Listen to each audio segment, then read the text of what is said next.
Alors, Acheter Bagné, ça existe depuis longtemps? 10 ans maintenant. 10 ans. 10e anniversaire dans 15 jours.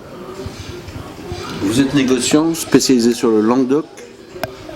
Donc ça fait 10 ans qu'on est négociant, spécialisé on va dire sur les vins de la Méditerranée. On a commencé en faisant des vins du Roussillon, du Languedoc, et puis on fait maintenant des vins de Provence aussi. Qu'est-ce que ça veut dire, du négoce haute couture? Au début, on est parti tout petit quand on a commencé et on achète en fait. Donc nous, on est vraiment négociant, on n'a pas de vigne, donc on achète des raisins et des jus.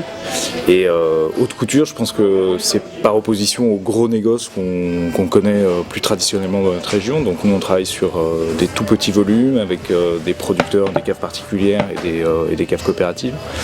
Et on a commencé effectivement tout petit à faire des petites cuvées de 2000-2500 bouteilles et à grossir comme ça pour aujourd'hui atteindre un rythme de croisière un peu plus conséquent. Mais on est toujours petit pour la région. Prêt à porter haute couture, c'est les deux choses qu'on oppose. Donc si on doit dire haute couture, on n'est pas prêt à boire ou prêt à manger parce qu'effectivement on fait des choses qui sont faites à la main sur des petites appellations avec un côté très artisanal. Donc je pense que c'est en ça qu'on est haute couture si on doit l'être. Combien de bouteilles aujourd'hui? Cette année on va faire un peu moins de 400 000 bouteilles. On va commercialiser un peu moins de 400 000 bouteilles. Votre apparition dans Provence, elle est tout à fait récente? Nous, on avait toujours cette vision méditerranéenne des choses en pensant qu'il y avait une unité qui est celle de la proximité de la mer, de l'influence des vents du Nord. Et c'est vrai qu'en Provence, comme en Roussillon, comme en Languedoc, on est sur le même type de cépage, on est sur cette présence très forte de la Méditerranée qui influence. Et le premier endroit où on voulait aller en Provence, c'est Bandol, qui est une appellation qui fait rêver les amateurs de vin, où il y a un cépage extraordinaire qui s'appelle le Mourvèdre, un caractère très typique. Donc c'était vraiment l'endroit où on voulait commencer à faire du Provence. Rouge, du Bandol rouge. Oui, rouge, parce que c'est un grand terroir à rouge. Absolument. La Provence tout entière est un grand terroir à rouge. Exactement. C'est un peu, ça a été un peu difficile au début parce que quand on a commencé à aller voir les caves particulières pour acheter du vin, c'est pas été évident parce qu'aujourd'hui il se fait quasiment 85% de rosé dans la région. Donc il n'y a plus que quelques domaines historiques de Bandol qui continuent à faire du rouge parce qu'ils sont capables de les vendre et de les valoriser, et les rouges se vendent aujourd'hui principalement à l'export. Donc c'est vrai qu'en France, le Bandol rouge, ça parle pas à grand monde. Ça parle pas à grand monde, mais je pense que tous les amateurs de vin, ils ont tous un grand souvenir d'un jour d'une bouteille on va les citer, de Tempier, de Pibarnon, de Prado, qui leur a apporté des sensations extraordinaires, parce qu'il y a ce cépage qui est incroyable, il y a un caractère, il y a une puissance, il y a beaucoup de choses qui font que tous les amateurs de vin ont en tête le Bandol comme une référence qualitative et qu'ils aiment. Mais aujourd'hui, l'appellation, elle est à 85% rosée. Donc voilà, on est reparti comme d'habitude du côté le plus difficile sur l'appellation. Donc on va dire, on va faire Bandol, rouge, de garde, qui ne se vend pas tout de suite, etc. Comme d'habitude. Comme d'habitude, ouais. C'est un principe de faire des vins de garde? C'est un principe de faire des vins du potentiel de vieillissement, mais qu'on élève longtemps. Donc tous nos crus sont élevés 2 ans. Donc quand on les met sur le marché, ils sont pour nous prêts à boire, mais avec un potentiel de garde intéressant derrière. Alors il y a des différences entre Minervois, qui est un vin qui va se déguster sur le fruit assez rapidement, et Faugère ou Bandol, qui sont des vins qui ont un vrai potentiel d'évolution. Mais à Bandol, on voulait un vin de garde, mais on voulait cette dichotomie, pouvoir se déguster sur la jeunesse du Mourvèdre et avoir du potentiel de vieillissement en bouteille derrière. Quel est l'intérêt de s'être dirigé vers une activité de négoce plutôt que d'avoir tenté l'aventure de la vigne, du vignoble? C'est une question qu'on s'est posée vraiment longtemps au début. En fait, nous, on se connaissait depuis une dizaine d'années avant. Et on a toujours eu envie de faire du vin dans le sud.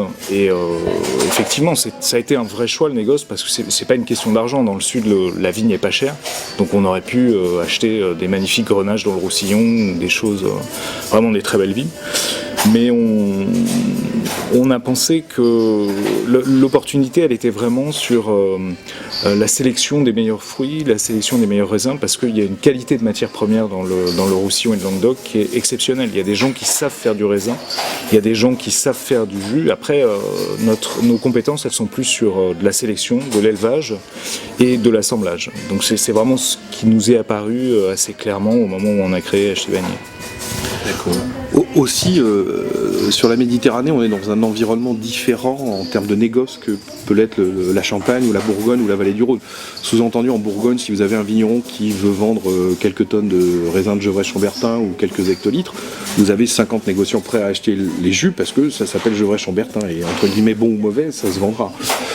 Aujourd'hui, pour parler des régions où on travaille, sélectionner, acheter cher des raisins ou des vins à Minervois ou à Saint-Chinian, on est les seuls à le faire.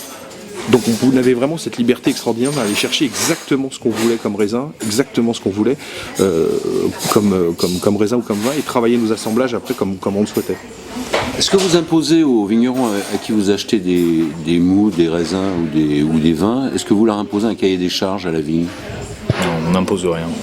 On n'impose rien et on s'est vraiment forcé à pas le faire. D'abord parce que c'est pas notre métier, et puis surtout parce que on estime qu'à partir du moment où vous vous engagez, où vous demandez des choses à la vigne, c'est compliqué au mois de décembre de dire bah non, en fait le vin tel qu'il évolue il ne me plaît pas et je vais pas te l'acheter. Et aujourd'hui, on veut garder cette liberté. C'est aussi pour ça qu'on parlait de négoce haute couture, parce que ce qu'on n'a pas mentionné, c'est que tous nos vins sont toujours des assemblages. Donc, par exemple, Saint-Chinian, il y a un assemblage de 6 provenances différentes sur l'appellation Saint-Chinian. Et donc, on achète des petits lots chez chacun des vignerons. Alors, on souhaite vraiment conserver cette liberté de dire à un vigneron, si une année ça ne nous va pas ou le vin ne s'assemble pas avec ce qu'on a fait, on souhaite garder cette liberté de lui dire on ne le prend pas. Et ça c'est possible uniquement si vous restez petit chez lui et si vous lui prenez 5% de sa production. Si vous êtes habitué à lui prendre la moitié, ça va pas. C'est la liberté qu'on a de pouvoir ne pas produire un millésime. Si on parle de Saint-Chinian, Saint-Chinian 2004, il n'y en a pas par exemple, parce qu'on n'était pas satisfait de ce qu'on avait trouvé. C'est quoi la prochaine étape ?